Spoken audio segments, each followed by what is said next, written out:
سلام له خورشیده د 11 بجو خبرونو ته ښه راغلاست.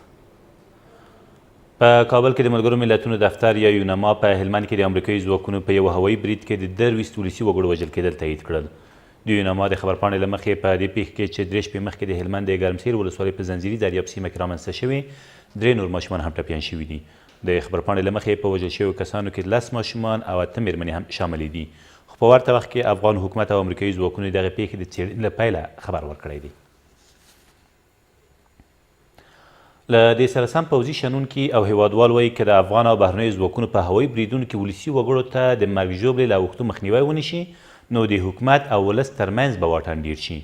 خو ملي دفاع وزارت د ولسي وګړو له مرګ ژوبلې د مخنیوي لپاره د اغیزمنې کړنلارې له پلي کېدو خبر ورکوي.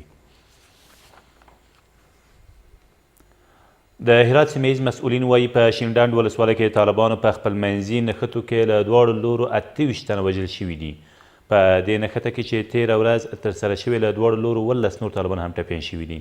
د هرات د والي ویان زیاتوي سیمې ته د افغان ځواکونو له رسېدو سره سم طالبانو له سیمې پښې سپکې کړې خو په یوې لنډه نښته کې یو افغان سرتیري هم خپل ژوند له لاسه ورکړی دی. په پروان کې د یوې چاودنې له امله 2 کسان وژل شوي او یو ماشوم ټپي دی. د پروان امنیه قمندان محمد محفوظ ولیزاده وایي دغه پیښه تېره ورځ د شینواري ولسوالۍ په شترشهر سیمه کې هغه مهال رامنځته شوه چې د دوی په موټر کې یو ځای پر ځای شوی ماین وچاودېد. د نوموړي په وینا دغه پیښه د طالبانو تر واکمنۍ لاندې سیمه کې رامنځته شوې ده.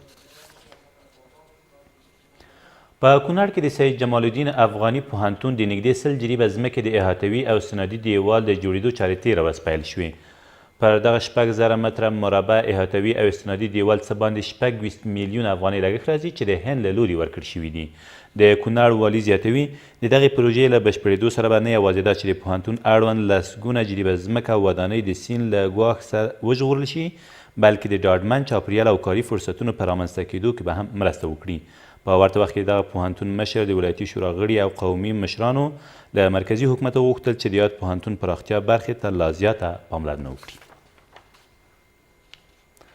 او له طالبانو سره د افغان حکومت د مرکچي پلاوي یو غړی وایي د نوموړي د ګمارنې په برخه کې ورسره مشوره نه ده شوې.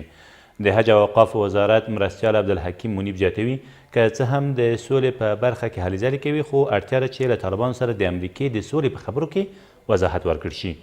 بلخوا د افغان سولې لپاره د امریکې ځانګړي استازي ویلي چې امریکا په افغانستان کې د غمیزې د پای ته رسېدو لپاره بیړه لري. دا تر دې مهاله وروستي خبرونه تر بیا مو الله مل.